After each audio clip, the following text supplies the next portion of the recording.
Hello everyone and welcome back to On the Beat. I'm Stephen Bailey, as always, joined by David Wilson and Trevor Haas. David and Trevor will be in the Carrier Dome tonight as Syracuse takes on Boston College at 7 o'clock. If you can't be there, you can watch on ESPN2.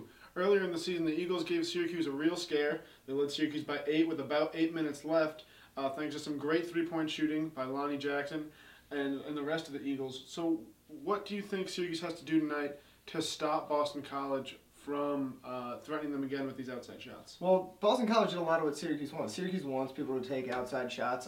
Maybe they'll extend a little bit more this time because guys like Lonnie Jackson, Olivia Handler are great shooters. But it's tough to imagine Boston College shooting the lights out again like they did in that game. And without that, Syracuse probably would have won that game pretty easily. Mm-hmm. Yeah, I think the offense goes through Handler a lot because, he's one of the best playmakers in the conference. Even though BC has struggled this year, he's been pretty good.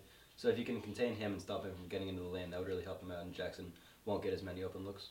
Mm-hmm. And then we saw, I think Jackson went like 6 of 9, and then in the second half, Boeheim extends his zone, and Boston College gives it to Ryan Anderson, who essentially had one-on-ones with Syracuse center. I think Rakeem was in foul trouble, so that was Bai oftentimes.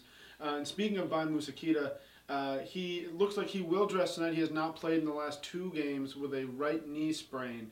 We saw Kita wearing a big brace warming up before the NC State game, and in his absence, Rakeem Christmas has played well. You know, he's played 35 minutes in the 2 games. Jeremy Grant's only had to fill in at center very small chunks of time. But saying that, how important is it to have him back and healthy if he is back and healthy? If he's back and healthy, it's good because Rakeem Christmas, he pretty much went from playing 20 or so minutes a game to playing almost 35 a game. That's a big jump.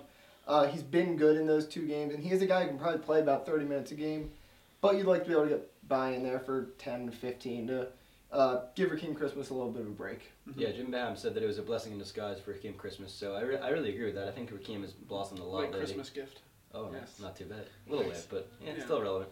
But he's played really well lately. Honestly, better than we've seen him play at all, so it's really been a good stepping stone for him.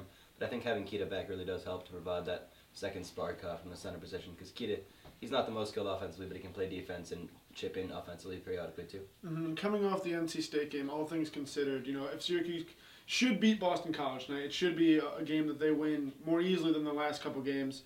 If they get Kita back, Duke is on Saturday, the biggest game of the year so far. Syracuse's biggest test left on its schedule does have Virginia, who's been playing very well. But going into Cameron, do they need all the cylinders to be firing to really have a chance to knock off Duke there? I think you'd like to see them have a complete performance today. Duke, they haven't been playing the best competition since they beat Syracuse, but they've been winning by 15, 20 points a game, other than the scare they had against Maryland. But they're a team that's playing really well right now. Syracuse winning games, but not playing really at its maximum capacity. You'd like to see them, I think, be doing that. Yeah, I think sometimes the needing to play well going into a big game thing is overrated, but I think in this case it's actually true.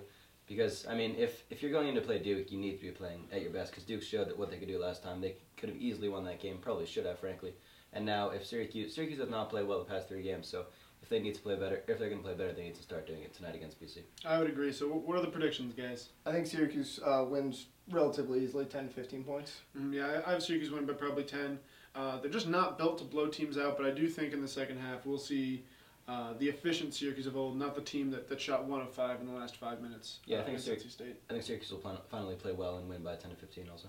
All right, guys, for those who aren't going to the game, be sure to follow us on Twitter at DO Sports and check dailyorange.com for coverage after the game and tomorrow, where we will also have advanced coverage of the Duke game.